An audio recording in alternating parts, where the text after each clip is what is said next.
ਤੁਸੀਂ ਸੁਣ ਰਹੇ ਹੋ Chawla news network Toronto CNN Toronto. ਜੀ ਸਤਿ ਸ੍ਰੀ ਅਕਾਲ ਜੀ, ਆਇਆਂ ਨੂੰ ਸਵਾਗਤ ਹੈ। ਸ਼ੁਕਰੀਆ ਜੀ ਸਾਰਿਆਂ ਨੂੰ, ਸਤਿ ਸ੍ਰੀ ਅਕਾਲ ਜੀ। ਸਤਿ ਸ੍ਰੀ ਅਕਾਲ ਸਾਰਿਆਂ ਵੱਲੋਂ। ਔਰ ਡੇਰਾ ਸਿਰਸੇ ਵੱਲੋਂ ਜਿਹੜਾ ਡੇਰਾ ਹੈ ਉਹਦੇ ਪਹਿਲੀ ਵਾਰ ਡੇਰੇ ਮੁਖੀ ਦੀ ਇੱਕ ਬਿਮਾਰੀ ਦਾ ਖੁਲਾਸਾ ਕੀਤਾ। ਕੀ ਹੈ ਖੁਲਾਸਾ, ਕੀ ਕਹਿਣਾ ਚਾਹੁੰਦੇ? ਦੇਖੋ ਗੱਲ ਇਹ ਆ ਕਿ ਬਿਮਾਰੀ ਦਾ ਖਾਸਾ ਰੌਲਾ ਪੈ ਗਿਆ ਕਿ ਟੈਸਟ ਜਿਹੜੇ ਪੋਜ਼ਿਟਿਵ ਨੈਗੇਟਿਵ ਇਸ ਤਰ੍ਹਾਂ ਦੇ ਆਏ ਆ ਕਿ ਮਾਮਲਾ ਸਾਰਾ ਸ਼ੱਕੀ ਤੇ ਕੀ ਆ, ਮਾਮਲਾ ਤੇ ਸਭ ਸਾਫ਼ ਹੀ ਆ। ਕਿਸ ਤਰੀਕੇ ਦੇ ਨਾਲ, ਮੈਂ ਤੁਹਾਨੂੰ ਕੱਲ ਵੀ ਦੱਸਿਆ ਸੀਗਾ ਕਿ ਕਿਸ ਤਰੀਕੇ ਦੇ ਨਾਲ ਇੱਕ ਦੂਜੇ ਦੀ ਹੈਲਪ ਕੀਤੀ ਜਾ ਰਹੀ ਆ ਔਰ ਕਰੂਗੇ ਵੀ ਆਉਣ ਵਾਲੇ ਸਮੇਂ ਫਿਊਚਰ। ਪਰ ਹੁਣ ਜੋ ਤਾਜ਼ਾ ਕਹਿ ਲਓ ਕਿ ਇਸ ਮਾਮਲੇ ਦੇ ਵਿੱਚ ਡਿਵੈਲਪਮੈਂਟ ਹੋਈ ਆ ਉਹ ਇਹ ਆ ਕਿ ਡੇਰੇ ਨੇ ਜਿਹੜੀ ਗੱਲ ਕਹੀ ਆ ਉਹ ਇਹ ਕਹਿੰਦੇ ਆ ਕਿ ਦੇਖੋ ਇਹਨੂੰ ਪੇਟ ਦਰਦ ਦੀ ਤੇ BP ਦੀ ਸ਼ਿਕਾਇਤ ਹੋਈ ਸੀ, ਮਤਲਬ ਕਿ ਬਲੱਡ ਪ੍ਰੈਸ਼ਰ ਦੀ। ਤਾਂ ਉਸ ਤੋਂ ਬਾਅਦ PGI ਰੋਹਤਕ ਚ CT ਸਕੈਨ ਤੇ ਹੋਰ ਜਾਂਚ ਕਰਵਾਈ ਗਈ ਆ ਤੇ ਡਾਕਟਰਾਂ ਦੀ ਸਲਾਹ ਤੇ PET ਸਕੈਨ ਤੇ ਬਾਕੀ ਜਿਹੜੇ ਜ਼ਰੂਰੀ ਟੈਸਟ ਆ ਉਹ ਕਰਵਾਉਣ ਵਾਸਤੇ ਮੈਦਾਂਤਾ ਹਸਪਤਾਲ ਚ 6 ਜੂਨ ਨੂੰ ਲਿਆਂਦਾ ਗਿਆ ਸੀਗਾ। ਤੇ CT ਸਕੈਨ ਦੇ ਵਿੱਚ ਪੈਨਕ੍ਰੀਆਸ ਦੇ ਵਿੱਚ ਸੋਜ ਨਜ਼ਰ ਆਈ ਆ। ਮਤਲਬ ਕਿ ਉਹਨਾਂ ਨੇ ਇਹ ਗੱਲ ਕਹੀ ਹੈ ਕਿ ਜੋ ਪੈਨਕ੍ਰੀਆਸ ਹੁੰਦੀ ਹੈ ਉਹਦੇ ਵਿੱਚ ਸੋਜ ਆਈ ਹੈ। ਇਹ ਟੈਸਟਾਂ ਤੋਂ ਬਾਅਦ ਸਾਫ਼ ਹੋਇਆ। ਤਾਂ ਮਤਲਬ ਕਿ ਜੋ ਕਰੋਨਾ ਵਾਲਾ ਮਸਲਾ ਸੀਗਾ ਜਿਹਦੇ ਤੇ ਮੀਡੀਆ ਨੇ ਕਾਫੀ ਜ਼ਿਆਦਾ ਜ਼ੋਰ ਲਾਇਆ, ਕਦੇ ਪੋਜ਼ਿਟਿਵ ਕਦੇ ਨੈਗੇਟਿਵ, ਤੇ ਉਸ ਤੋਂ ਬਾਅਦ ਹੁਣ ਇਹ ਡੇਰੇ ਵੱਲੋਂ ਆਫੀਸ਼ੀਅਲੀ ਹੈ ਕਿ ਹਾਂਜੀ ਉਹਨਾਂ ਨੂੰ ਜਿਹੜੀ ਉਹ ਕਹਿੰਦੇ ਆ ਕਿ ਬਿਮਾਰੀ ਹੈ ਸਾਡੇ ਗੁਰੂ ਜੀ ਨੂੰ, ਉਹ ਹੈਗੀ ਆ ਪੈਨਕ੍ਰੀਆਸ ਦੇ ਵਿੱਚ ਸੋਜ। ਪਰ ਗੱਲ ਤੇ ਇਹ ਹੈ ਨਾ ਕਿ ਦੇਖੋ ਇੱਥੇ ਆ ਕੇ ਹੁਣ ਇਹ ਸਾਰਾ ਕੁਛ ਸਾਫ਼ ਹੋ ਗਿਆ ਕਿ ਪੈਨਕ੍ਰੀਆਸ ਦਾ, ਪਰ ਉਹ ਜਿਹੜਾ ਕਰੋਨਾ ਟੈਸਟ ਆ ਨੈਗੇਟਿਵ ਪੋਜ਼ਿਟਿਵ, ਹਾਲਾਂਕਿ ਇਹਨਾਂ ਨੇ ਨਾਲ ਇਹ ਵੀ ਦੱਸਿਆ, ਮੈਂ ਤੁਹਾਨੂੰ ਦੱਸ ਦੇਵਾਂ ਜਾਣਕਾਰੀ ਦੇ ਦੇਵਾਂ ਕਿ ਦੇਖ ਰੇਖ ਵਾਸਤੇ, ਮਤਲਬ ਕਿ ਹਨੀਪ੍ਰੀਤ ਦਾ ਰੌਲਾ ਪੈ ਗਿਆ। ਇਹਨਾਂ ਨੇ ਇਹ ਵੀ ਕਿਹਾ ਕਿ ਦੇਖ ਰੇਖ ਵਾਸਤੇ ਉਹਨਾਂ ਦੇ ਪੁੱਤਰ, ਇਹ ਲਿਖਦੇ ਆ, ਉਹਨਾਂ ਦੇ ਪੁੱਤਰ ਜਸਮੀਤ ਸਿੰਘ ਜੀ ਇਨਸਾਨ ਤੇ ਪੁੱਤਰੀਆਂ ਚਰਨਪ੍ਰੀਤ ਜੀ ਇਨਸਾਨ, ਹਨੀਪ੍ਰੀਤ ਜੀ ਇਨਸਾਨ ਤੇ ਅਮਰਪ੍ਰੀਤ ਜੀ ਇਨਸਾਨ ਕਰ ਰਹੇ ਨੇ। ਮਤਲਬ ਕਿ ਹਨੀਪ੍ਰੀਤ ਦਾ ਨਾਂ ਫਿਰ ਇਹਦੇ ਵਿੱਚ ਹੈ, ਪਰ ਨਾਲ ਪਰਿਵਾਰ ਦਾ ਨਾਂ ਜੋੜਿਆ ਗਿਆ। ਰੌਲਾ ਪੈ ਗਿਆ ਨਾ ਹਨੀਪ੍ਰੀਤ ਵਾਲਾ ਕਿ ਹਨੀਪ੍ਰੀਤ ਉੱਥੇ ਕਿਵੇਂ 15 ਦਿਨ ਦੇਖ ਰੇਖ ਕਰ ਸਕਦੀ, ਔਰ ਖਾਸ ਤੌਰ ਤੇ ਜਦੋਂ ਕਰੋਨਾ ਵਾਲੇ ਮਸਲੇ ਦਾ ਰੌਲਾ ਪੈ ਗਿਆ ਤਾਂ ਹੁਣ ਬਿਮਾਰੀ ਜਿਹੜੀ ਹੈ ਉਹ ਦੂਜੀ ਨਿਕਲ ਆਈ ਹੈ। ਮੈਂ ਨਹੀਂ ਕਹਿੰਦਾ ਕਿ ਨਹੀਂ ਹੋਏਗੀ, ਸ਼ਾਇਦ ਹੋਏਗੀ ਵੀ, ਕਿਉਂਕਿ ਕੈਦੀ ਦਾ ਇਲਾਜ ਕਰਨ ਦਾ ਬਈ ਅਧਿਕਾਰ ਆ। ਪਰ ਹੁਣ ਇੱਕ ਚੀਜ਼ ਇੱਥੇ ਨੋਟ ਕਰੋ, ਜਿਹੜਾ ਕੈਦੀ ਦਾ ਇਲਾਜ ਹੁੰਦਾ ਹੈ ਨਾ ਉਹਦਾ ਇੱਕ ਪ੍ਰੋਸੈਸ ਆ। ਹਾਲਾਂਕਿ ਪੁਲਿਸ ਨੇ ਇੱਕ ਚੀਜ਼ ਵਧੀਆ ਕੀਤੀ ਕਿਉਂਕਿ ਜੇਲ੍ਹ ਮੈਨੂਅਲ ਉਹਨਾਂ ਨੇ ਸਿੱਧਾ ਫੜਾ ਦਿੱਤਾ ਹਸਪਤਾਲ ਨੂੰ। ਉਹਨਾਂ ਕਿਹਾ ਕਿ ਹਨੀਪ੍ਰੀਤ ਨੂੰ ਬਣਾ ਲਓ, ਜਿਹਨੂੰ ਮਰਜ਼ੀ ਬਣਾ ਲਓ, ਜ਼ਿੰਮੇਵਾਰ ਤੁਸੀਂ ਹੋਵੋਗੇ ਵਧੀ ਘਟੀ ਦਾ। ਤਾਂ ਹਸਪਤਾਲ ਉੱਥੋਂ ਕਹਿ ਲਓ ਥਿੜਕ ਗਿਆ। ਹਸਪਤਾਲ ਨੇ ਉਹਦਾ ਕੱਲੀ ਦਾ ਜਿਹੜਾ ਇੱਕ ਸਪੈਸ਼ਲ ਕਾਰਡ ਬਣਿਆ ਸੀਗਾ ਉਹ ਰੱਦ ਕਰ ਦਿੱਤਾ। ਹਸਪਤਾਲ ਥਿੜਕ ਗਿਆ। ਕਿਉਂਕਿ ਕੈਦੀ ਦੇ ਇਲਾਜ ਵਾਸਤੇ ਇੱਕ ਵੱਖਰੀ ਪ੍ਰਕਿਰਿਆ ਜਿਹੜੀ ਖੱਟਰ ਸਰਕਾਰ ਆ, ਜੇ ਅਦਾਲਤ ਦੇ ਵਿੱਚ ਚੈਲੰਜ ਹੋ ਗਿਆ ਕਰੇਗੀ ਉਹਦੇ ਵਿੱਚ, ਕਿਉਂਕਿ ਇਹਨਾਂ ਦਾ ਜੇਲ੍ਹ ਮੰਤਰੀ ਹਾਲੇ ਵੀ ਇਸ ਗੱਲ ਤੇ ਅੜਿਆ ਕਿ ਉਹਨੂੰ ਮਿਲਣ ਦਾ ਅਧਿਕਾਰ ਹੈ ਜੀ, ਘਰ ਵਾਲੇ ਮਿਲ ਸਕਦੇ ਆ, ਪਰੰਤੂ ਘਰ ਵਾਲੇ ਮਿਲ ਸਕਦੇ ਆ ਉਹ ਇੱਕ ਵੱਖਰਾ, ਜਿਸ ਤਰੀਕੇ ਨਾਲ ਕਹਿ ਲਓ ਕਿ ਪ੍ਰਕਿਰਿਆ ਦਾ ਕੰਮ ਹੈ।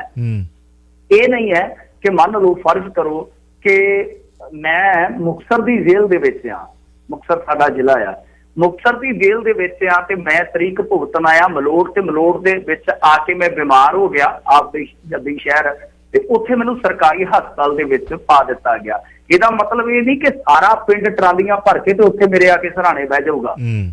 ਏਦਾਂ ਨਹੀਂ ਹੁੰਦਾ, ਏਦਾਂ ਨਹੀਂ ਹੁੰਦਾ। ਪਹਿਲੀ ਗੱਲ ਹੈ ਮੇਰੇ ਪੈਰ ਨੂੰ ਹੱਥ ਕੜੀ ਲਾਈ ਜਾਊਗੀ ਬੈੱਡ ਤੇ, ਉੱਥੇ ਹੱਥ ਨੂੰ ਜਾਂ ਪੈਰ ਨੂੰ ਹੱਥ ਕੜੀ ਲਾਈ ਜਾਂਦੀ ਹੈ ਬੈੱਡ ਤੇ, ਔਰ 3-4 ਜਿਹੜੇ ਗਾਰਡ ਵਾਲੇ ਹੁੰਦੇ ਪੱਕੇ ਬਿਠਾ ਦਿੱਤੇ ਜਾਂਦੇ ਆ, ਪੱਕੇ, ਜਦ ਤੱਕ ਭਾਵੇਂ 6 ਮਹੀਨੇ ਤੁਹਾਡਾ ਇਲਾਜ ਚੱਲਿਆ ਹਸਪਤਾਲ ਦੇ ਵਿੱਚ, 6 ਬੰਦੇ ਤੁਹਾਡੇ ਬੈੱਡ ਦੇ ਸਰਾਣੇ, ਉਹ ਬਦਲ ਕੇ ਡਿਊਟੀਆਂ 2 ਕਦੇ 3 ਕਦੇ 2 ਦਿਨ ਰਾਤ ਨਿਗਰਾਨੀ ਕਰਦੇ ਆ। ਵਾਸ਼ਰੂਮ ਵੀ ਜਾਣਾ ਤਾਂ ਬਾਹਰ ਖੜੇ ਹੁੰਦੇ ਨੇ ਬੰਦੂਕਾਂ ਵਾਲੇ।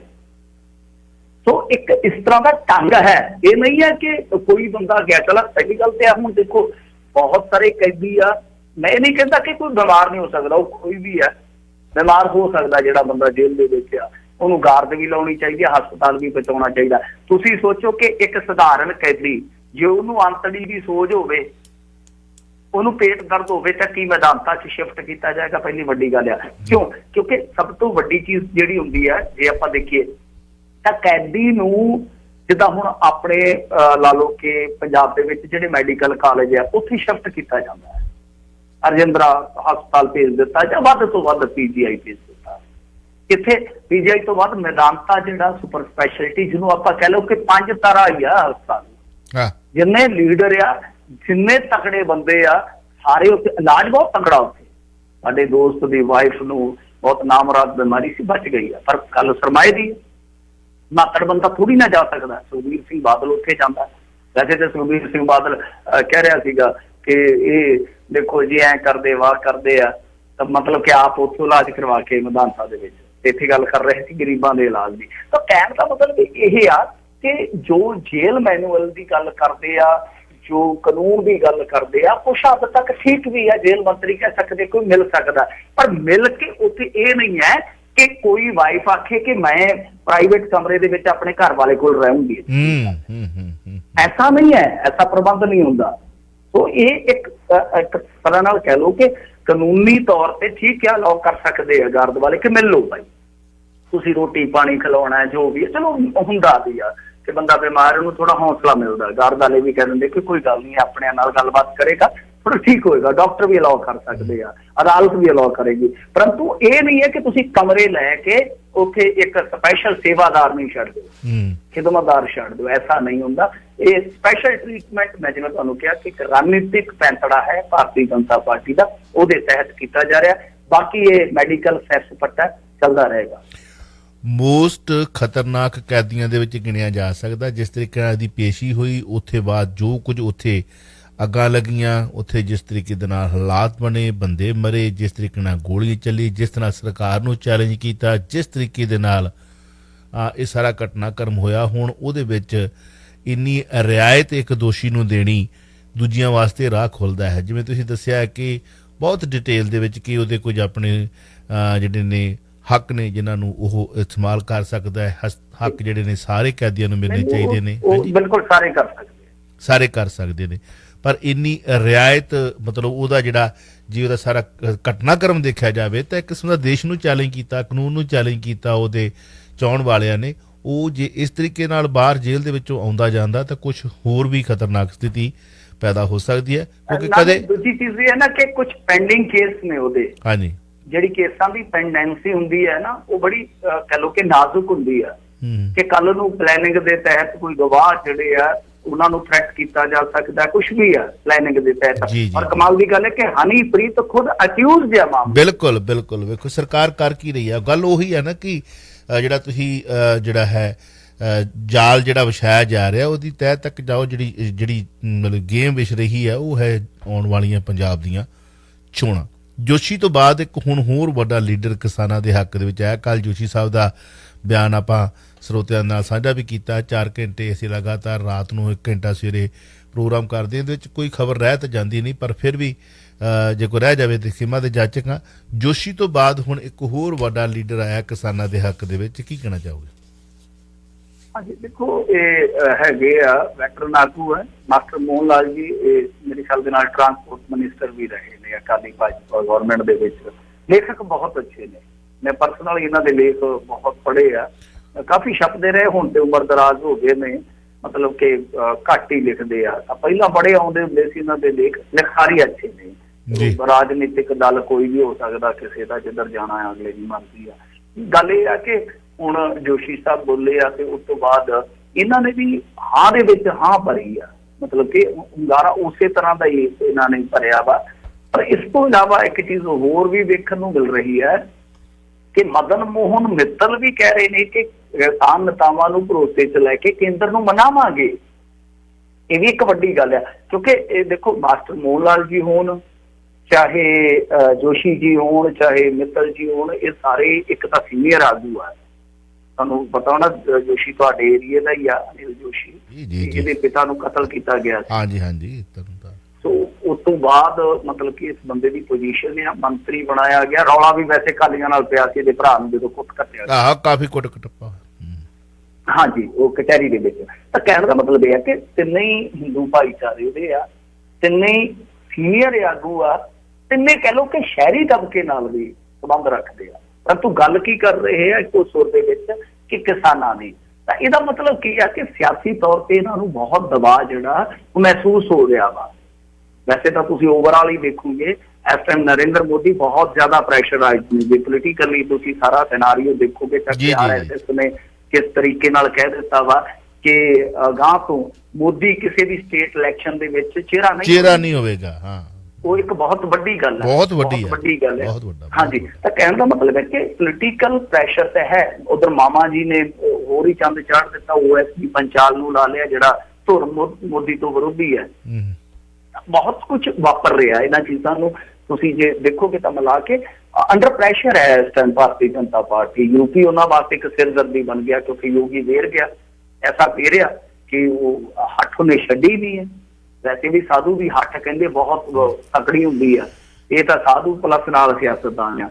ਤਾਂ ਕਹਿਣ ਦਾ ਮਤਲਬ ਇਹ ਹੈ ਕਿ ਜਿਵੇਂ ਜਿਵੇਂ ਇਹ ਚੀਜ਼ਾਂ ਬਦਲੀਆਂ ਨੇ, ਕਿਸਾਨਾਂ ਨੇ ਹੀ ਸਭ ਤੋਂ ਪਹਿਲਾਂ ਕਹਿ ਲਓ ਬੋਣੀ ਕੀਤੀ ਸੀਗੀ। ਉਸ ਤੋਂ ਬਾਅਦ ਜਿਸ ਤਰੀਕੇ ਦੇ ਨਾਲ ਰਾਜਨੀਤਿਕ ਦਬਾਅ ਬਣ ਰਿਹਾ, ਕਿਸਾਨਾਂ ਨੂੰ ਚਾਹੀਦਾ ਕਿ ਉਹ ਦਬਾਅ ਜਿਹੜਾ ਆ ਰਾਜਨੀਤਿਕ ਤੌਰ ਤੇ ਬਣਾਈ ਰੱਖਣ। ਔਰ ਇਸ ਤੋਂ ਇਲਾਵਾ ਗੱਲਬਾਤ ਜਿਹੜੀ ਖਾਸ ਤੌਰ ਤੇ ਪੰਜਾਬ ਦੇ ਇਸ ਤਰ੍ਹਾਂ ਦੇ ਆਗੂ ਆ ਉਹਨਾਂ ਨਾਲ ਘੱਟੋ ਘੱਟ ਖੁੱਲੀ ਰੱਖਣ ਗੱਲਬਾਤ। ਕਿਉਂਕਿ ਇੱਕ ਤਾਂ ਹੁੰਦੀ ਹੈ ਨਾ ਕਿ ਕੇਂਦਰ ਸਰਕਾਰ ਦੇ ਨਾਲ ਗੱਲਬਾਤ, ਕਿ ਜਿਵੇਂ ਇਹ ਕਹਿੰਦੇ ਕਿ ਅਸੀਂ ਕਿਸਾਨਾਂ ਦੇ ਨਾਲ ਗੱਲਬਾਤ ਕਰਾਂਗੇ, ਉਹਨਾਂ ਨੂੰ ਭਰੋਸੇ ਚ ਲਵਾਂਗੇ, ਤਾਂ ਗੱਲਬਾਤ ਕਰ ਲਓ। ਗੱਲਬਾਤ ਦੇ ਵਿੱਚ ਕੋਈ ਹਰਜ ਨਹੀਂ ਹੈ, ਕੋਈ ਹਰਜਾ ਨਹੀਂ ਹੈ। ਜੇ ਕੇਂਦਰ ਨਾਲ ਗੱਲਬਾਤ ਕੀਤੀ ਜਾ ਸਕਦੀ ਹੈ ਤਾਂ ਫਿਰ ਵੀ ਸਾਡੇ ਪੰਜਾਬੀ ਭਰਾ ਨੇ ਨਾ, ਬਿਲਕੁਲ ਸਾਡੀ ਇੱਥੋਂ ਦੇ, ਅਸੀਂ ਇਹਨਾਂ ਦੇ ਕਾਰੋਬਾਰ ਤੇ ਕਈ ਵਾਰ ਨਿਰਭਰ ਹੁੰਦੇ, ਆੜਤੀ ਹੁੰਦੇ ਆ, ਤਾਂ ਕਈ ਵਾਰ ਇਹ ਸਾਡੇ ਮਤਲਬ ਕਿ ਕਾਰੋਬਾਰ ਤੇ ਨਿਰਭਰ ਹੁੰਦੇ। ਇਸੇ ਤਰ੍ਹਾਂ ਦੀ ਇੱਕ ਚੇਨ ਆ ਨਾ, ਸਾਡੀ ਆਰਥਿਕ ਚੇਨ ਆ। ਕਹਿਣ ਦਾ ਮਤਲਬ ਇਹ ਆ ਕਿ ਕਿਸਾਨਾਂ ਨੂੰ ਰਣਨੀਤੀ ਜਿਹੜੀ ਆ ਅਸੀਂ ਹੁਣ ਥੋੜੀ ਕਰੜੀ ਹੋ ਕੇ, ਜਿੱਦਾਂ ਕਹਿ ਲਓ ਕਿ ਕਰੜੀ ਕਰਕੇ ਰਣਨੀਤੀ ਕਰਨੀ ਪਵੇਗੀ। ਮੈਨੂੰ ਲੱਗਦਾ ਹੈ ਕਿ ਯੂਪੀ ਦਾ ਇਲੈਕਸ਼ਨ ਜਿਹੜਾ ਬੜਾ ਕ੍ਰੂਸ਼ਲ ਹੋਏਗਾ ਅੰਦਰੋਂ। ਜਿਸ ਤਰੀਕੇ ਨਾਲ ਹੁਣ ਦੇਖ ਲਓ ਕਿ ਯਕਦਮ ਸੁਰ ਬਦਲ ਗਏ ਇਦੋਂ ਭਾਜਪਾ ਆਗੂਆਂ ਦੇ ਇਲੈਕਸ਼ਨ ਹੋ ਰਿਹਾ, ਯੂਪੀ ਦੇ ਵਿੱਚ ਵੀ ਅੰਦਰੋਂ ਬਹੁਤ ਪ੍ਰੈਸ਼ਰ ਹੋਏਗਾ। ਕਿਉਂਕਿ ਯੂਪੀ ਕ੍ਰੂਸ਼ਲ ਕਿਉਂ ਆ? ਯੂਪੀ ਦੇ ਵਿੱਚ ਰਾਮ ਮੰਦਿਰ ਬਣਨਾ 2024 ਉਹਦੀ ਡੇਟ ਆ, 2024 ਚ ਹੀ ਆਗਾਮੀ ਇਲੈਕਸ਼ਨ ਹੈ ਅਗਲਾ, ਸਮਝਦੇ ਹੋ ਨਾ। 2024 ਤੱਕ ਰਾਮ ਮੰਦਿਰ ਬਣਨਾ ਵਾ। ਰਾਮ ਮੰਦਿਰ ਬਣੂਗਾ ਕਿੱਦਾਂ? ਇਹ ਸਰਕਾਰ ਉੱਥੇ ਭਾਰਤੀ ਜਨਤਾ ਪਾਰਟੀ ਦੀ ਰਹੂਗੀ। ਜੇ ਸਰਕਾਰ ਬਦਲ ਜਾਂਦੀ ਆ ਫਿਰ ਬਹੁਤ ਕੁਝ ਬਦਲ ਜਾਂਦਾ ਹੈ। ਸਿੰਪਲ ਜੀ ਗੱਲ ਹੈ। ਸੋ ਇਸ ਕਰਕੇ ਮੇਰੇ ਕਹਿਣ ਦਾ ਮਤਲਬ ਹੈ, ਮੈਂ ਇਹਨਾਂ ਚੀਜ਼ਾਂ ਨੂੰ ਕਾਫੀ ਵਾਰ ਰਿਪੀਟ ਕਰ ਰਿਹਾ ਕਿ ਇਹ ਚੀਜ਼ਾਂ ਜਿਹੜੀਆਂ ਨੇ ਇਸ ਟਾਈਮ ਪੋਲੀਟੀਕਲੀ ਜਿਹੜੀਆਂ ਪ੍ਰੈਸ਼ਰ ਪੁਆਇੰਟ ਬਣੀਆਂ ਪਈਆਂ ਨੇ, ਤੇ ਇਹਨਾਂ ਤੇ ਕੰਮ ਹੋਰ ਕਰਨਾ ਚਾਹੀਦਾ ਕਿਸਾਨ ਆਗੂਆਂ ਨੂੰ। ਕਿਉਂਕਿ ਇਹ 2-4 ਮਹੀਨੇ ਆ ਨਾ ਜਿਹੜੇ ਚੱਲ ਇਹ ਬਹੁਤ ਮਹੱਤਵਪੂਰਨ। ਸਾਰੇ ਘਟਨਾਕ੍ਰਮ ਨੂੰ ਤੁਸੀਂ ਲਿੰਕ ਕਰਕੇ ਵੇਖੋ। ਤੁਸੀਂ ਰਾਮ ਮੰਦਿਰ ਦੀ ਗੱਲ ਕੀਤੀ, ਉਹਦਾ ਨਹੀਂ ਪਤਾ ਰੱਖਿਆ ਗਿਆ, ਉਹ ਤਾਂ ਚਲੋ ਹੁਣ ਉਸਾਰੀ ਵਾਲੇ ਪਾਸੇ ਨੂੰ ਹੈ, ਅੱਜ ਨਹੀਂ ਤਾਂ ਕੱਲ ਲੇਟ ਹੋ ਸਕਦਾ, ਬਣੂਗਾ ਹੀ। ਹਾਂਜੀ, ਸੈਕੰਡ ਜਿਹੜਾ ਪੱਛਮੀ ਬੰਗਾਲ ਤੋਂ ਹਾਰ ਹੋਈ ਹੈ, ਨਰਿੰਦਰ ਮੋਦੀ ਸਾਹਿਬ ਦਾ ਡੇਰਾ ਉੱਥੇ ਲੱਗਾ ਰਿਹਾ, ਸਾਰਾ ਤੁਸੀਂ ਤਾਣਾ ਬਾਣਾ ਦੇਖ ਲਓ, COVID-19 ਦੀ ਕੋਈ ਪਰਵਾਹ ਨਹੀਂ, ਦੇਸ਼ ਜਿੱਥੇ ਮਰਜੀ ਜਾਵੇ ਉੱਥੇ ਬੈਠਾ, ਮਤਲਬ ਇਹਨਾਂ ਦਾ ਸਾਰਾ ਜਿਹੜਾ ਵੱਡਾ ਗਰੁੱਪ। ਪਰ ਬੀਬੀ ਦੀ ਉਹ ਜਿੱਤ ਨੇ ਨਰਿੰਦਰ ਮੋਦੀ ਸਾਹਿਬ ਦਾ ਜਿਹੜਾ ਉਹ ਚਿਹਰਾ ਮੋਰਾ ਜਿਹੜਾ ਸੀਗਾ ਉਸ ਨੂੰ, ਜਿਸ ਤਰੀਕੇ ਦੇ ਨਾਲ ਕੱਲ੍ਹ ਵੀ ਆਪਾਂ ਖਬਰ ਪੜ੍ਹੀ ਸੀਗੀ ਕਿ RSS ਨੇ ਸਿੱਧੇ ਲਫ਼ਜ਼ਾਂ 'ਚ ਕਹਿ ਦਿੱਤਾ ਕਿ ਯੂਪੀ ਦੇ ਵਿੱਚ ਜਿਹੜਾ ਹੈ ਜੋਗੀ ਹੀ ਚਿਹਰਾ ਹੋਵੇਗਾ। ਸੋ ਜੇ ਇਸ ਤਰੀਕੇ ਦੇ ਨਾਲ ਇਹ ਖੇਡ ਹੋ ਰਹੀ ਹੈ ਤਾਂ ਕੀ ਤੁਹਾਨੂੰ ਲੱਗਦਾ ਨਹੀਂ ਹੈ ਕਿ ਨਰਿੰਦਰ ਮੋਦੀ ਸਾਹਿਬ ਦਾ ਜਿਹੜਾ ਗਰੁੱਪ ਹੈ ਉਹ ਵੀ ਅੰਦਰ ਖਾਤੀ ਕੁਝ ਨਾ ਕੁਝ ਇਹੋ ਜਿਹੀ, ਵੇਖੋ ਰਾਜਨੀਤੀ ਤਾਂ ਸਾਰਿਆਂ ਦੀ, ਕਹਿੰਦਾ ਨੂੰ ਕਹਿੰਦਾ ਲੇਹ ਕਹਿੰਦਾ ਕਿ ਕੁਰਸੀ ਮੇਜ਼ ਦਾ ਕਹਿੰਦੇ ਸੰਬੰਧ ਗੂੜਾ ਤੇ ਪੂਜੀ ਮੇਜ਼ ਨਾਲੋਂ ਜ਼ਿਆਦਾ ਜਾਏ ਕੁਰਸੀ, ਤੇ ਕੁਰਸੀਓਂ ਲੱਥੇ ਕਿਸੇ ਵਜ਼ੀਰ ਤਾਂ ਹੀ ਪੁੱਛੋ ਹਾਲ ਕੀ ਆ, ਕਹੂਗਾ ਹਾਏ ਹਾਏ ਭਾਊ ਹਾਏ ਕੁਰਸੀ। ਜੋਗੀ ਸਾਹਿਬ ਦੀ ਤੁਸੀਂ ਗੱਲ ਕੀਤੀ, ਉਹ ਤੁਸੀਂ ਮਤਲਬ ਹੱਠ ਦੀ ਗੱਲ ਕੀਤੀ ਹੈ, ਤੇ ਉਹ ਰਾਜਨੀਤਿਕ ਵੀ ਬੜਾ ਤਕੜਾ। ਉਹਨੂੰ ਪਤਾ ਹੈ ਕਿ ਜਿਸ ਤਰੀਕੇ ਦੇ ਨਾਲ ਹੁਣ ਗੇਮ ਹੈ, ਉਹਦੀ ਅੱਖ ਹੈਗੀ ਆ ਸਿੱਧੀ ਦਿੱਲੀ ਤੇ ਪ੍ਰਧਾਨ ਮੰਤਰੀ ਦਾ ਉਹ ਉਮੀਦਵਾਰ ਮੰਨਿਆ ਜਾ ਰਿਹਾ ਉਹਨਾਂ ਦੇ ਅੰਦਰਲੇ ਖਾਤਿਆਂ ਦੇ ਵਿੱਚ। ਖੈਰ, ਜਿਸ ਤਰ੍ਹਾਂ ਤੁਸੀਂ ਲਿੰਕ ਜੋੜੇ ਨੇ ਆਉਣ ਵਾਲੇ 2-4 ਜਿਹੜੇ ਮਹੀਨੇ ਨੇ ਖਾਸ ਤੌਰ ਤੇ ਯੂਪੀ ਦੀਆਂ ਚੋਣਾਂ ਨੂੰ ਲੈ ਕੇ, ਔਰ ਜੇ ਯੂਪੀ ਦੇ ਵਿੱਚ ਨਰਿੰਦਰ ਮੋਦੀ ਸਾਹਿਬ ਦਾ ਚਿਹਰਾ ਮੋਹਰਾ ਲੈ ਕੇ ਨਹੀਂ ਚੱਲਦੇ, ਯੂਪੀ ਦੇ ਵਿੱਚ ਦੀ ਹਾਰ ਹੁੰਦੀ ਹੈ, ਤਾਂ ਉਹਦੇ ਵਿੱਚ ਵੀ ਨਰਿੰਦਰ ਮੋਦੀ ਸਾਹਿਬ ਕਿਤੇ ਨਾ ਕਿਤੇ ਕੱਛਾਂ ਵਜਾਉਣਗੇ। ਜਿੱਤ ਹੋਵੇਗੀ ਕਿ ਤੁਸੀਂ ਮੇਰਾ ਮੇਨ ਚਿਹਰਾ ਨਹੀਂ ਲੈ ਕੇ ਚੱਲੇ, ਮੇਰੇ ਮਤਲਬ ਕਹਿਣੇ ਦੇ ਵਿੱਚ ਨਹੀਂ ਸੀ। ਜੋ ਕੁਝ ਹਾਰ ਹੈ ਉਹ ਤੁਹਾਡੀ ਆ, ਉਹਨਾਂ ਦੇ ਖੇਤੇ 'ਚ ਨਹੀਂ ਪਵੇਗੀ। ਤੇ ਜੇ ਉੱਥੇ ਇਹ ਵੱਡਾ ਚਿਹਰਾ ਲੈ ਕੇ ਚੱਲਦੇ ਆ, ਹਾਰ ਹੁੰਦੀ ਹੈ, ਤੇ ਫਿਰ ਵੱਡਾ ਨੁਕਸਾਨ ਤੁਸੀਂ ਜਿਵੇਂ ਕਿਹਾ ਹੋ ਸਕਦਾ ਹੈ। ਚਲੋ, ਕੇਂਦਰ ਵੱਲੋਂ ਪੰਜਾਬ ਨੂੰ ਝਟਕੇ ਤੇ ਝਟਕਾ, ਝਟਕੇ ਤੇ ਝਟਕਾ, ਝਟਕੇ ਤੇ ਝਟਕਾ, ਤੇ ਫਿਰ ਮੈਨੂੰ ਜਦੋਂ ਇਹ ਝਟਕੇ ਇੱਥੇ ਬੈਠੇ ਨੂੰ ਮਹਿਸੂਸ ਹੁੰਦੇ, ਤੇ ਉਹ ਪੰਥ ਰਤਨ ਦੀ ਜਿਹੜੀ ਨਾ ਉਹ ਸਾਡੇ ਤੋਂ ਹੁਣ ਪੰਜਾਬ ਦੇ ਤੋਤੇ ਚਿੜੀਆਂ ਨੂੰ ਭਗਵੰਤ ਮਾਨ ਦੇ ਕਹਿਣ ਵਾਂਗੂ ਕਿ ਲਾਲ ਕਿਲੇ ਦੇ ਤੋਤਿਆਂ ਨੂੰ ਵੀ ਯਾਦ ਹੋਣਾ, ਕਬੂਤਰਾਂ ਨੂੰ ਵੀ ਯਾਦ ਹੋਣਾ ਭਾਸ਼ਣ ਕਿ ਪੰਜਾਬ ਦੇ ਨਾਲ ਮਤਰਈ ਮਾਂ ਵਾਲਾ ਸਲੂਕ ਕਰਦੀ ਆ ਕੇਂਦਰ ਵੱਲੋਂ ਪੰਜਾਬ ਨੂੰ ਫਿਰ ਝਟਕੇ ਤੇ ਝਟਕਾ। ਕੀ ਕਹਿਣਾ ਚਾਹੋਗੇ? ਹਾਂਜੀ, ਦੇਖੋ ਇਹਨਾਂ ਨੇ ਹੁਣ ਨਵਾਂ ਹੀ ਅੱਬ ਪਾ ਦਿੱਤਾ ਵਾ ਕਿ ਉਹ ਜਿਹੜੀ ਚੌਲਾਂ ਦੀ ਚੁਕਾਈ ਸੀਗੀ ਉਹ ਰੋਕ ਦਿੱਤੀ ਆ। ਚੌਲਾਂ ਦੀ ਚੁਕਾਈ ਇਸ ਕਰਕੇ ਰੋਕੀ ਆ, ਇਹ ਕਹਿੰਦੇ ਆ ਕਿ ਫਿਜ਼ੀਕਲ ਵੈਰੀਫਿਕੇਸ਼ਨ ਜਿਹੜੀ ਆ ਉਹ ਹੋਣੀ ਲਾਜ਼ਮੀ ਆ। ਜਦ ਤੱਕ ਫਿਜ਼ੀਕਲ ਵੈਰੀਫਿਕੇਸ਼ਨ ਨਹੀਂ ਹੋਏਗੀ ਤੇ ਤਦ ਤੱਕ ਅਸੀਂ ਇਹ ਚੁਕਾਈ ਜਿਹੜੀ ਆ ਉਹ ਬੰਦ ਰੱਖਾਂਗੇ। ਹੁਣ ਗੱਲ ਇਹ ਆ ਕਿ ਕਾਫੀ ਮਾਲ ਤੇ ਇਹਨਾਂ ਨੇ ਚੁੱਕ ਲਿਆ ਵਾ, ਉਹਦੇ ਚ ਜਿਹੜੀ ਵਾਧ ਘੱਟ ਹੋ ਗਈ ਉਹ ਸ਼ੈਲਰ ਮਾਲਕਾਂ ਦੀ ਬਹੁਤ ਵੱਡੀ ਸਿਰਦਰਦੀ ਦਾ ਕਾਰਕ ਬਣ ਜਾਏਗੀ। ਸਮਝਦੇ ਹੋ ਨਾ ਕਿ ਜਦੋਂ ਤੁਸੀਂ 3 ਹਿੱਸੇ ਮਾਲ ਚੱਕ ਲਿਆ ਜਾਂ 2 ਹਿੱਸੇ ਮਾਲ ਚੱਕ ਲਿਆ, ਉਸ ਤੋਂ ਬਾਅਦ ਕਹਿ ਰਹੇ ਹੋ ਝੋਨਾ ਕਦ ਦਾ ਲੱਗਿਆ, ਅਕਤੂਬਰ ਨਵੰਬਰ ਚ ਝੋਨਾ ਆ ਗਿਆ, ਸੋ ਇਹਨਾਂ ਦੀ ਮਿਲਿੰਗ ਸ਼ੁਰੂ ਹੋ ਗਈ ਚੌਲਾਂ ਦੀ। ਉਸ ਤੋਂ ਬਾਅਦ ਇਹਨਾਂ ਨੇ ਪਹਿਲਾਂ ਤਾਂ ਫੋਰਟੀਫਾਈਡ ਚੌਲਾਂ ਦਾ ਰੌਲਾ ਪਾ ਲਿਆ ਪ੍ਰੋਟੀਨ ਵਾਲਾ। ਉਹਨੇ ਤੁਹਾਨੂੰ ਇੱਕ ਦਿਨ ਖੋਲ ਕੇ ਦੱਸੀ ਸੀ ਗੱਲ ਕਿ ਕਿਸ ਤਰੀਕੇ ਨਾਲ ਉਹ ਵੀ ਸ਼ੈਲਰ ਮਾਲਕਾਂ ਦੀ ਛਿੱਲ ਲਾਉਣ ਵਾਲੀ ਗੱਲ ਹੋਈ। ਫੋਰਟੀਫਾਈਡ ਚੌਲ ਜਿਹੜੇ ਆ ਉਹ ਇਹਨਾਂ ਨੇ ਰੇਟ ਹੀ ਚੱਕ ਦਿੱਤੇ, ਔਰ ਪੰਜਾਬ ਦੇ ਸ਼ੈਲਰਾਂ ਮਾਲਕਾਂ ਨੂੰ ਤਾਂ ਖਾਸ ਤੌਰ ਤੇ ਤੰਗ ਕੀਤਾ ਗਿਆ, ਬਹੁਤ ਜ਼ਿਆਦਾ ਤੰਗ ਕੀਤਾ ਗਿਆ। ਕਿਉਂਕਿ ਇੱਕ ਸ਼ੈਲਰ ਮਾਲਕ ਦੇ ਨਾਲ ਮੇਰੀ ਗੱਲ ਹੋ ਰਹੀ ਸੀਗੀ ਜਿਹਨੇ ਲੋਨ ਲਿਆ, ਨੌਜਵਾਨ ਸ਼ੈਲਰ ਮਾਲਕ ਸੀਗਾ। ਉਹ ਕਹਿੰਦਾ ਕਿ ਮੇਰੇ ਸਾਲੇ ਦਾ ਹਰਿਆਣੇ ਦੇ ਵਿੱਚ ਸ਼ੈਲਰ ਮਾਲਕ ਮਤਲਬ ਕਿ ਮਾਲਕੀ ਵਾਲਾ ਸ਼ੈਲਰ ਹੈਗਾ, ਤੇ ਹਰਿਆਣੇ 'ਚ ਮੇਰੇ ਸਾਲੇ ਨੂੰ ਕਿਸੇ ਨੇ ਕੁਛ ਨਹੀਂ ਪੁੱਛਿਆ ਤੱਕ ਨਹੀਂ, ਪਰ ਸਾਨੂੰ ਪਹਿਲਾਂ ਫੋਰਟੀਫਾਈਡ ਵਾਲਾ ਕਹਿੰਦਾ, ਫਿਰ ਉਸ ਤੋਂ ਬਾਅਦ ਹੁਣ ਇਹਨਾਂ ਨੇ ਚੌਲਾ ਚਲਾ ਦਿੱਤਾ ਕਿ ਚੌਲ ਤੁਹਾਡੇ ਤਦ ਚੁੱਕਣੇ ਆ ਜਦ ਤੁਸੀਂ ਫਿਜ਼ੀਕਲ ਵੈਰੀਫਿਕੇਸ਼ਨ ਕਰਾ ਲਓਗੇ। ਹੁਣ ਵੈਰੀਫਿਕੇਸ਼ਨ ਤੋਂ ਤਾਂ ਚਲੋ ਕੌਣ ਭੱਜ ਸਕਦਾ ਵਾ, ਪਰ ਗੱਲ ਇਹ ਆ ਕਿ ਜਦੋਂ 2 ਹਿੱਸੇ ਮਾਲ ਚੱਕਿਆ ਗਿਆ ਜਾਂ 3 ਹਿੱਸੇ ਮਾਲ ਚੱਕਿਆ ਗਿਆ, ਉਸ ਤੋਂ ਬਾਅਦ ਉਹ ਤਾਂ ਕੋਈ ਨਾ ਕੋਈ ਨੁਕਸ ਕੱਢ ਦੇਣਗੇ ਫਿਰ, ਜਦੋਂ ਮਾਲ ਹੀ ਚੱਕਿਆ ਗਿਆ। ਹੁਣ ਦੇਖੋ ਸਾਡੀ ਪੰਜਾਬ ਸਰਕਾਰ ਜਿਹੜੀ ਬੜੀ ਕਮਜ਼ੋਰ ਸਰਕਾਰ ਸਾਬਤ ਹੋ ਰਹੀ ਹੈ ਜੇ ਕੇਂਦਰ ਦੇ ਲਿਹਾਜ਼ ਨਾਲ ਆਪਾਂ ਦੇਖੀਏ, ਕਿ ਅੱਗੇ ਵੀ ਇਸ ਤਰ੍ਹਾਂ ਹੋਇਆ ਰਵਨੀਤ ਬਿੱਟੂ ਦੇ ਨਾਲ, ਉਹਨਾਂ ਨੇ CBI ਦੀਆਂ ਰੇਡਾਂ ਮਰਵਾਈਆਂ, ਇਹ ਰਵਨੀਤ ਬਿੱਟੂ ਦੇ ਨਾਲ ਜਾ ਕੇ ਭਾਰਤ ਭੂਸ਼ਣ ਅਸ਼ੋਕ ਕੇਤਲੀ ਚ ਚਾਹ ਪੀ ਆਏ, ਹੋ ਗਿਆ ਜੀ ਮਸਲਾ ਹੱਲ ਹੋ ਗਿਆ। ਮਸਲਾ ਕਿੱਥੇ ਹੱਲ ਹੋ ਗਿਆ? ਇੱਕ ਨਵੀਂ ਉਹਨਾਂ ਨੇ ਗਾਲ ਜਿਹੜੀ ਆ ਉਹ ਡੇਗ ਦਿੱਤੀ ਆ। ਸੋ ਖੁੱਲ ਕੇ ਦੇਖੋ ਮੱਥਾ ਲਾਉਣਾ ਹੀ ਪੈਣਾ ਤੁਹਾਨੂੰ। ਮਮਤਾ ਬੈਨਰਜੀ ਲੜ ਰਹੀ ਆ, ਫਾਈਟ ਕਰ ਰਹੀ ਆ। ਮਮਤਾ ਬੈਨਰਜੀ ਜਾਂ ਤਾਂ ਇਹ ਆ ਕਿ ਜਾਂ ਤਾਂ ਉਹਨਾਂ ਦੇ ਵਧੀਆ ਸਪੂਤ ਬਣ ਜਾਓ, ਉਹਨਾਂ ਦੇ ਪਲੋਸ ਕੇ ਸਿਰ ਉਹ ਤੁਹਾਨੂੰ ਮੰਨ ਲੈਣ, ਤੁਸੀਂ ਵੀ ਮੰਨ ਲਓ, ਤੇ ਜਾਂ ਚੁੱਪ ਕਰਕੇ ਆਪਣੀ ਆਈ ਤੇ ਆ ਜਾਓ ਕਿ ਹਾਂ ਭਾਈ ਸਾਡੇ ਨਾਲ ਇੰਨਾ ਜ਼ਿਆਦਾ ਧੱਕਾ ਕਿਉਂ ਕਰ ਰਹੇ ਹੋ, ਜਿਹੜੀਆਂ ਚੀਜ਼ਾਂ ਕਰਨੀਆਂ ਤੁਸੀਂ ਵੇਲੇ ਸਿਰ ਕਰੋ। ਹੁਣ ਦੇਖੋ ਫੋਰਟੀਫਾਈਡ ਵਾਲਾ ਮਸਲਾ ਗਿਆ ਸੀਗਾ, ਹਾਈ ਕੋਰਟ ਦੇ ਵਿੱਚ ਗਿਆ, ਹਾਈ ਕੋਰਟ ਨੇ ਇਹਨਾਂ ਤੋਂ ਜਵਾਬ ਤਲਬ ਹੀ ਕਰ ਲਈ। ਉਹਨਾਂ ਨੇ ਕਿਹਾ ਕਿ ਜਦ ਤੁਸੀਂ ਕੰਟਰੈਕਟ ਕੀਤੇ ਇਹਨਾਂ ਦੇ ਨਾਲ, ਮਤਲਬ ਕਿ ਮਾਲ ਲਵਾਇਆ ਜਦ ਤੁਸੀਂ, ਕੀ ਉਦੋਂ ਇਹ ਚੀਜ਼ ਜਿਹੜੀ ਆ ਵਿੱਚ ਕਹੀ ਸੀ ਕਿ ਤੁਸੀਂ ਫੋਰਟੀਫਾਈਡ ਵਾਲੀ, ਉੱਥੇ ਫਸ ਗਏ। ਇਹ ਜਦੋਂ ਫਸ ਜਾਂਦੇ ਭੱਜ ਜਾਂਦੇ ਆ ਫਿਰ, ਸਮਝਦੇ ਹੋ ਨਾ। ਵੈਕਸੀਨ ਵਾਲਾ ਮਸਲਾ ਲੰਬੀ ਹੋ ਜਾਂਦੀ ਹੈ ਗੱਲਬਾਤ। ਵੈਕਸੀਨ ਵਾਲਾ ਮਸਲਾ ਵੀ ਸੁਪਰੀਮ ਕੋਰਟ ਨੇ ਫਸਾਇਆ। ਇੱਕ ਬੱਚੀ ਨੇ ਅੱਜ ਪੱਤਰ ਵੀ ਲਿਖਿਆ ਚੀਫ ਜਸਟਿਸ ਆਫ ਇੰਡੀਆ ਨੂੰ ਕਿ ਤੁਸੀਂ ਬਹੁਤ ਵਧੀਆ ਕੰਮ ਕੀਤਾ ਵਾ। ਤਾਂ ਜੇ ਉਹ ਸੁਪਰੀਮ ਕੋਰਟ ਇਨਵੋਲਵ ਨਾ ਹੁੰਦਾ ਕਿ ਕਿਸ ਤਰ੍ਹਾਂ ਦੀ ਘਸੀ ਪਿੱਟੀ ਜੀ ਉਹ ਲਈ ਫਿਰਦੇ ਸੀਗੇ ਪਾਲਿਸੀ, ਇਹ ਚੇਂਜ ਕਰਕੇ ਨਵੇਂ ਸਿਰੇ ਤੋਂ ਲੈ ਕੇ ਆਏ ਆ ਕਿ ਉਹ ਡਿਸਕ੍ਰਿਮੀਨੇਟਰੀ ਸੀਗੀ। ਉਹ ਇੱਕ ਉਮਰ ਵਰਗ ਨੂੰ ਤੁਸੀਂ ਫ੍ਰੀ ਲਾ ਰਹੇ ਹੋ, ਇੱਕ ਉਮਰ ਵਰਗ ਨੂੰ ਤੁਸੀਂ ਵੱਖ ਰੇਟਾਂ ਤੇ ਕੋਵਿਸ਼ੀਲਡ ਜਾਂ ਕੋਵੈਕਸਿਨ ਜਿਹੜੀ ਆ ਉਹ ਦੇ ਰਹੇ ਹੋ। ਤਾਂ ਕਹਿਣ ਦਾ ਮਤਲਬ ਇਹ ਆ ਕਿ ਇਹ ਜਦੋਂ ਫਸਦੇ ਉਦੋਂ ਭੱਜ ਜਾਂਦੇ, ਪਰ ਫਸਾਉਣ ਵਾਲੇ ਕੌਣ ਹੋਣੇ ਚਾਹੀਦੇ ਆ? ਸਾਡੀ ਸਰਕਾਰ ਜਿਹੜੀ ਸਾਡੇ ਹਿੱਤਾਂ ਦੀ, ਸਾਡੇ ਸਰੋਕਾਰਾਂ ਦੀ ਰਾਖੀ ਹੈ, ਉਹ ਰਾਖੀ ਠੀਕ ਢੰਗ ਨਾਲ ਕਰੇਗੀ ਤਾਂ ਦੀ ਹੈ ਨਾ। ਉਹ ਜਿਹੜੀ ਰਾਖੀ ਸਰਕਾਰ ਆ ਸਾਡੀ, ਉਹ ਤੇ ਆਪ ਕਹਿ ਲਓ ਕਿ ਆਸਰਾ ਭਾਲਦੀ ਪਈ ਹੈ ਕਿ ਕੋਈ ਮੇਰੀ ਰਾਖੀ ਕਰ ਲਵੇ। ਮਿੰਟੂ ਜੀ ਬਹੁਤ ਵਧੀਆ ਤੁਸੀਂ ਕਿਹਾ ਕਿ ਜਿਸ ਤਰੀਕੇ ਦੇ ਨਾਲ COVID-19 ਦੀ ਜਿਹੜੀ ਵੈਕਸੀਨ ਦੇ ਮਾਮਲੇ ਦੇ ਵਿੱਚ ਜਿਹੜੀ ਹੈ ਉਹ ਵਾਕਈ ਡਿਸਕ੍ਰਿਮੀਨੇਸ਼ਨ ਵਾਲੀ ਗੱਲ ਤੁਸੀਂ ਕੀਤੀ ਹੈ ਕਿ ਇਸ ਵਰਗ ਨੂੰ ਫ੍ਰੀ, ਇਸ ਵਰਗ ਨੂੰ ਮੁੱਲ, ਔਰ ਸਰਕਾਰ ਜਿਹੜੀਆਂ NGOs ਲੈ ਕੇ ਸੇਵਾ ਕਰਨੀ ਚਾਹੁੰਦੀਆਂ ਉਹਨੂੰ ਵੀ ਨਹੀਂ ਕਰਨ ਦਿੱਤੀ। ਦਿੱਲੀ ਦੇ ਵਿੱਚ ਜੇ ਗੈਸ ਸਿਲੰਡਰ ਆਕਸੀਜਨ ਦੇ ਗੈਸ ਜਿਹੜੇ ਸੀਗੀ ਉਹ ਆਕਸੀਜਨ ਜਿਹੜੀ ਸਿਲੰਡਰ ਜਿਹੜੇ ਲਿਆਂਦੇ ਸੀ ਅਮਰੀ ਵਾਲੀ ਉਹ ਵੀ ਚੁੱਕ ਕੇ ਲੈ ਗਏ। ਔਰ ਮਤਲਬ ਅੰਮ੍ਰਿਤਸਰ ਦੇ ਵਿੱਚ ਜਿਹੜਾ ਸਾਡਾ ਇੱਕ NGO ਸੀਗਾ ਗਰੁੱਪ ਲੈ ਕੇ, ਹਾਂਜੀ, ਜਿਹੜੇ ਚੱਡੇ ਵਾਲਾ ਮੁੰਡਾ ਭੁੱਲ ਗਿਆ ਹੁਣ ਯਕਦਮ ਸਾਡਾ, ਉਹਦੇ ਵਿੱਚ ਚੀਫ ਖਾਲਸਾ ਦੀਵਾਨ, ਉੱਥੋਂ ਚੁੱਕ ਕੇ ਲੈ ਗਏ। ਹੋਰ ਵੀ ਕੋਈ ਲੋਕ ਜਿਹੜੇ ਨੇ, ਮੈਂ ਉਦੋਂ ਗੱਲ ਕੀਤੀ ਸੀ ਕਿ ਸਰਕਾਰ ਥੋੜਾ ਜਿਹਾ ਸਾਥ ਦੇ ਦੇਵੇ। ਦੇਸ਼ਾਂ ਵਿਦੇਸ਼ਾਂ ਦੇ ਵਿੱਚੋਂ ਇਹੋ ਜਿਹੇ ਲੋਕ ਬੈਠੇ ਨੇ, ਉਹ ਜਾ ਕੇ ਪਿੰਡੋ ਪਿੰਡੀ ਇਸ ਫ੍ਰੀ ਸੇਵਾ ਕਰਨ ਨੂੰ ਤਿਆਰ ਨੇ। ਗੱਲ ਉਹ ਨਹੀਂ, ਬਜਟ ਤਾਂ ਇਹਨਾਂ ਦਾ 35,000 ਕਰੋੜ ਹੈਗਾ। ਤੁਸੀਂ ਹੁਣ ਦੇਖੋ ਅੱਜ ਇਹਨਾਂ ਦੇ ਵੀਜ਼ੇ ਲੱਗੇ ਆ, 2-3 ਬੰਦਿਆਂ ਦੇ ਮੂੰਹੋਂ ਮੈਂ ਸੁਣਿਆ ਵੀਜ਼ੇ ਲੱਗੇ, ਉਹ ਕਈਆਂ ਨੇ ਲਵਾ ਲਈ ਆ ਵਿੱਚੋਂ ਕੋਵੈਕਸਿਨ। ਹੁਣ ਜਿਹੜੀ ਕੋਵੈਕਸਿਨ ਆ ਉਹ ਗਾਂ ਕੁਝ ਦੇਸ਼ ਜਿਹੜੇ ਆ ਉਹ ਮੰਨ ਨਹੀਂ ਰਹੇ। ਬਿਲਕੁਲ ਸਹੀ ਗੱਲ। ਕੀ ਕਰੋਗੇ ਤੁਸੀਂ ਫਿਰ? ਗੱਲ ਕਈ ਵਾਰੀ ਇੱਥੇ ਡਿਬੇਟ ਦਾ ਵਿਸ਼ਾ ਬਣ ਜਾਂਦੀ ਆ, ਵੈਸੇ ਚ ਗੱਲ ਚੱਲ ਜਾਂਦੀ ਆ।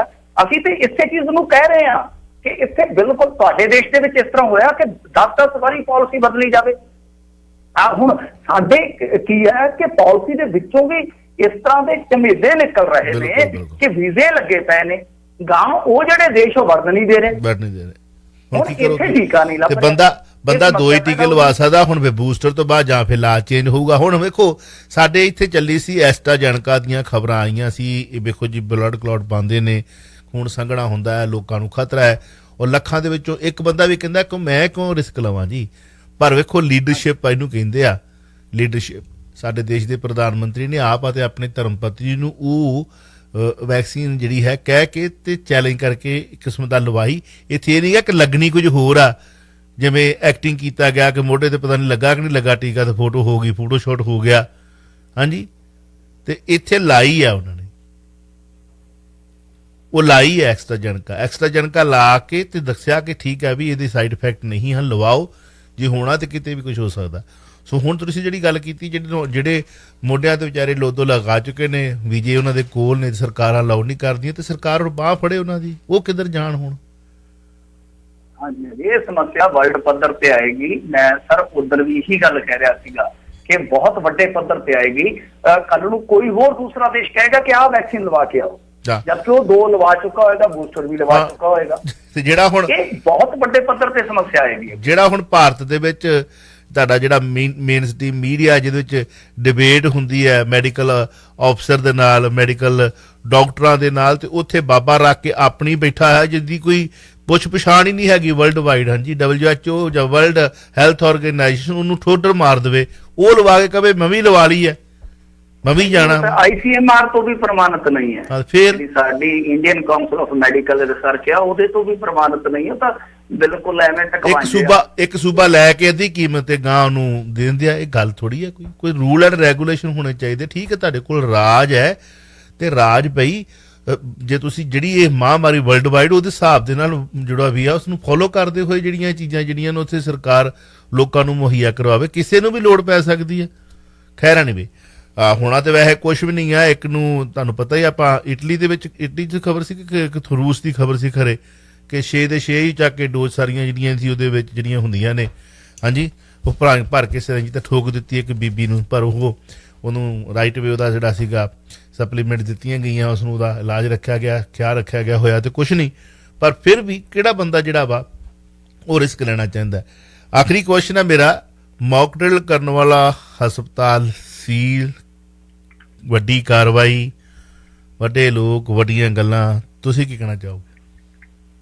ਦੇਖੋ, ਇਹ ਤਾਂ ਵੱਡੀ ਗੱਲ ਨਹੀਂ, ਇਹ ਤਾਂ ਬਹੁਤ ਖਤਰਨਾਕ ਗੱਲ ਹੈ ਜਿਹੜੀ ਸਾਡੇ ਇੱਥੇ ਵਾਪਰੀ ਹੈ। ਇਹਦੇ ਵਿੱਚ 22 ਬੰਦੇ ਮਰ ਗਏ ਨੇ। ਇਹ ਮੌਕ ਡਰਿਲ ਨਹੀਂ, ਮੌਤ ਡਰਿਲ ਕਹੀ ਜਾ ਰਹੀ ਹੈ। ਮੌਤ ਡਰਿਲ, ਹਾਂਜੀ, ਇਹਨਾਂ ਨੇ ਆਕਸੀਜਨ ਆਫ ਕੀਤੀ ਸੀ, ਵੀਡੀਓ ਦੇ ਵਿੱਚ ਡਾਕਟਰ ਆਪ ਹੀ ਮੰਨ ਰਹੇ ਆ।